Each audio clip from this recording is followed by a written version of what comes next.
Assalamualaikum warahmatullahi wabarakatuh.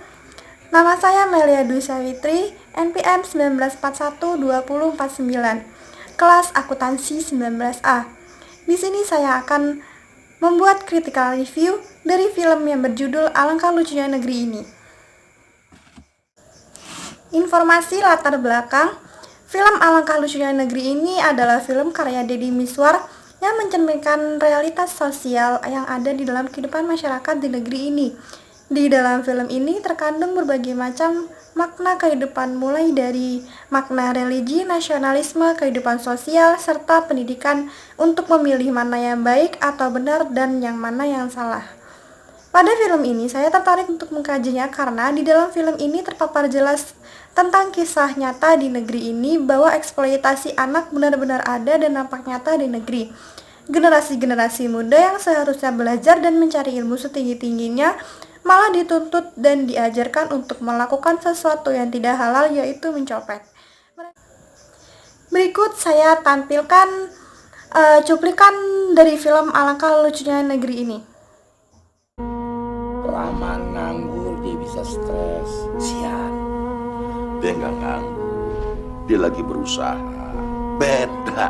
Ini karena pendidikan nggak penting. Penting dong. Enggak dong. Itu hasil pendidikan, Su.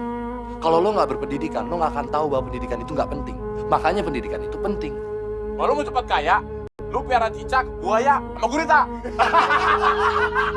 Diam lo. Diam di situ lo. Tanya sama dia, mau ngapain kemari? Hasil copet setelah dipotong 10%, uang tersebut akan saya kelola. Dan nantinya sebagian dari uang itu akan kita coba untuk membuat suatu usaha yang baru.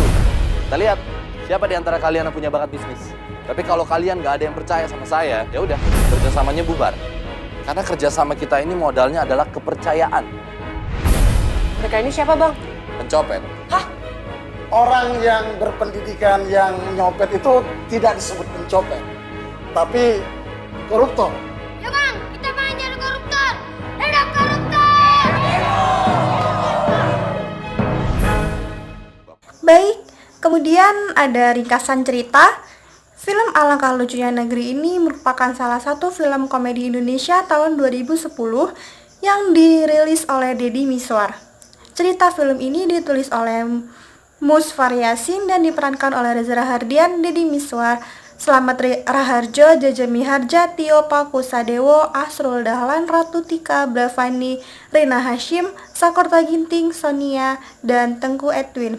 Film ini bertemakan pendidikan. Dalam alur ceritanya, pemeran berniat untuk merubah anak-anak yang berprofesi mencopet. Kemudian ada analisis elemen plot. Karena susahnya mencari pekerjaan, akhirnya Muluk bekerja sama dengan para pencopet kecil di bawah pimpinan Bang Jarot. Ia mendapat 10% dari hasil mencopet itu. Muluk juga berbohong pada ayahnya tentang pekerjaan yang ia jalani. Muluk yang semula-mula berniat untuk mencari uang itu tersadar saat ia memikirkan nasib anak-anak pencopet di kemudian hari. Ia berusaha mengubah pola pikir para pencopet itu, dibantu oleh dua temannya, Pipit dan Samsul. Muluk menjalankan misinya saat Pak Makbul dan Haji Rahman mengetahui bahwa ternyata anak-anak mereka mengajar para pencopet dan digaji dengan gaji hasil pencopet, yaitu menurut agama yang tidak halal. Selanjutnya, elemen kreatif. Dalam film ini, para pemain telah menguasai teknik melakukan gerakan dengan baik. Mereka tidak berlebihan dalam berakting, mereka hanya melakukan gerakan sewajarnya sehingga tidak menimbulkan kesan ramai. Dalam film ini, para pemain telah melakukan gestur atau gerakan-gerakan kecil yang bermakna, seperti mengernyitkan dahi dan menggelengkan kepala.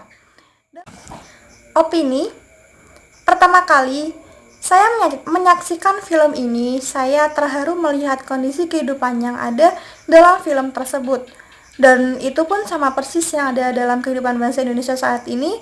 Sungguh hal yang ironi. Di tengah megahnya gemerlap kehidupan ibu kota, ternyata masih ada sesuatu yang terlupakan seperti kehidupan sosial masyarakat kita yang terjadi dalam film tersebut. Sebaiknya, film ini wajib ditonton pejabat di kalangan pemerintahan, Film ini juga sebagai kritikal sosial terhadap kinerja dan perilaku pejabat di negeri sampai-sampai tidak peduli dalam memperhatikan kondisi yang ada di negeri ini.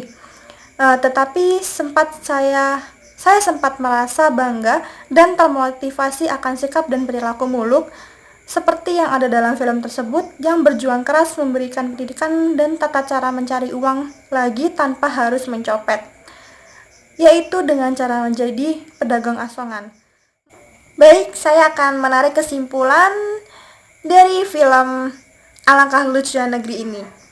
Ironis memang, ketika kita mendapat salah satu pasal Undang-Undang 1945 yang menyatakan bahwa fakir miskin dan anak-anak terlantar dipelihara oleh negara. Sementara kenyataan yang terjadi pada negara ini sebenarnya menunjukkan kebalikannya. Menilik dari sistem komunikasi Indonesia yang ditonjolkan pada film ini menunjukkan bahwa sampai kapanpun persepsi orang tentang pencopet tidak akan berubah sekalipun mereka telah mendapatkan pendidikan akademik maupun agama. Persepsi seperti inilah yang menyebabkan susahnya masyarakat negeri ini untuk bergerak maju dan mendapatkan perubahan yang signifikan. Masyarakat Indonesia sudah terlalu terpaku ada suatu hal yang mereka nilai dari luarnya sehingga terkadang lupa oleh apa yang sebenarnya terjadi. Perbandingan yang ditonjolkan pada film ini sebenarnya sangat klasik, koruptor dan pencopet. Film yang disutradarai oleh Deddy Mizwar ini bisa dikatakan telah memenuhi standar perfilman meskipun ada sedikit kekurangan karena tidak ada gading yang tak retak. Film yang bertemakan kehidupan sosial memiliki nilai moral dan sosial yang tinggi, menjunjung tinggi pendidikan, memiliki banyak pesan yang sebaiknya kita terapkan dalam kehidupan kita. Baik, mungkin itu saja yang bisa saya sampaikan dari critical review film ini.